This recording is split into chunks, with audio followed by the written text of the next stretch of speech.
Zhang Xiaofan swallowed his saliva and picked up a piece with his chopsticks, immediately closing his eyes and nodding repeatedly. The flesh is really good, but it's cooked even better. It's sweet, probably with some sugar added, and there's the aroma of ginger to remove any fishy smell, and, there's the scent of fried onions, definitely using fresh spring onions. The most amazing thing is how well the taste of pepper, 5-spice, and right, there's also the taste of sesame oil are combined. Impressive.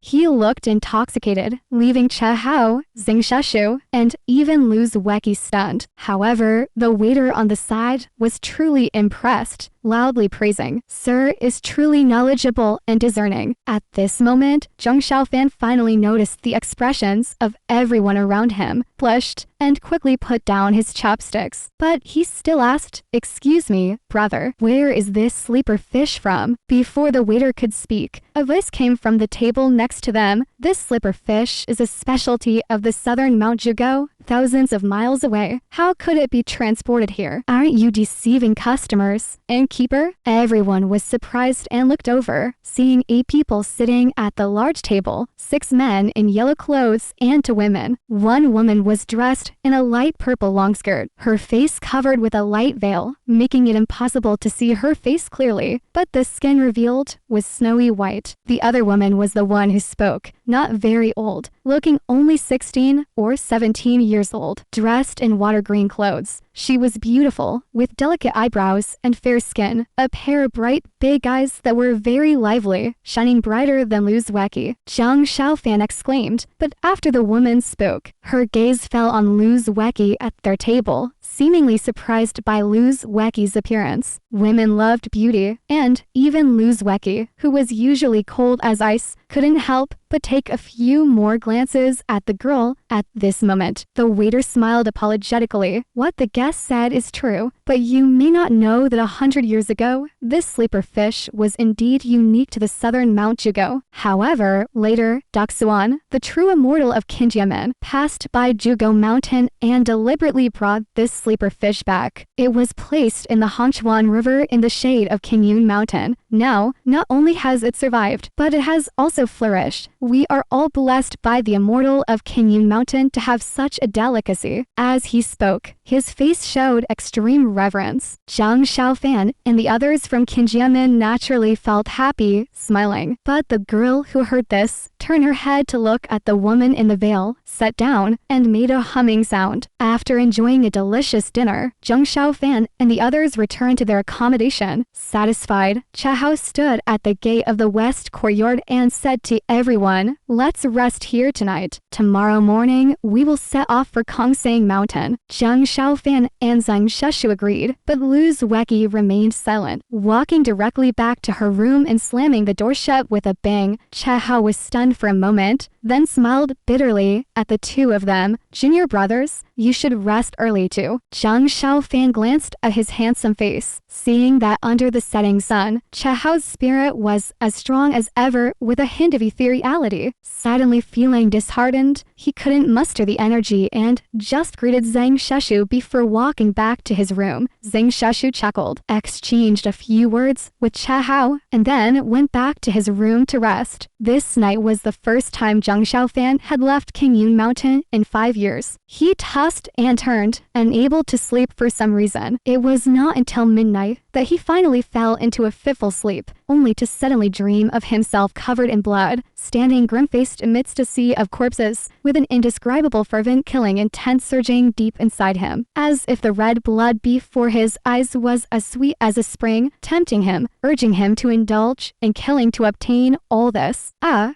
Xiaofan woke up from the dream with a start, sitting up abruptly, panting heavily, his whole body drenched in sweat. It took him a long while before his fiercely beating heart gradually calmed down. He sat in the darkness, staring blankly for a long time, inadvertently reaching out and touching the fire stick placed by the pillow, feeling a chill enveloping him. This dream was very similar to the nightmares he had been having for the past few years, where he seemed to become he shouldn't have. It was unknown how long it took for that golden light to gradually dissipate, and Zhang Xiaofan opened his eyes in the darkness, feeling calm. At this time, he always missed the kind and wise monk Putzi. He no longer felt sleepy, walked to the door, opened it, and walked out. The rooms next to him were all dark, and Shahao and the others must have been asleep. The rear garden of Shanghai Garden was built in a flower garden, with 4 courtyards in the 4 directions. Zhang Xiaofan walked out from the west courtyard where he stayed and came to the central garden. It was already late at night. Looking up at the sky, the stars were shining brightly, and a full moon hung in the sky. The night breeze carried a faint fragrance. The winding path led to an unknown place ahead. Along the way, green grass, shrubs, and flowers of various colors bloomed all over. Zhang Xiaofan felt a sense of melancholy in his heart. Following this path, walking forward in the quiet garden, reminiscing about the past, on the roadside, a small flower trembled lightly in the night breeze, with sparkling dewdrops attached to its pink petals, crystal clear and transparent. Zhang Xiaofan stopped in his tracks, unconsciously staring blankly. A delicate jade hand suddenly seemed to stretch out from the eternal darkness, bringing a hint of ethereal beauty, imprinting the moonlight and starlight from the sky, and reached out to the flower, plucking it. At that moment, Zhang Xiaofan's mind rang with a boom, as if all the moonlight and starlight had lost their brilliance, and the garden was suddenly plunged into darkness. He turned his head and looked over, with a hint of inexplicable resentment in his eyes. A young girl in a water green dress stood there, as if holding all the brilliance of the sky, gently placed the flower in front of her nose, and deeply smelled it.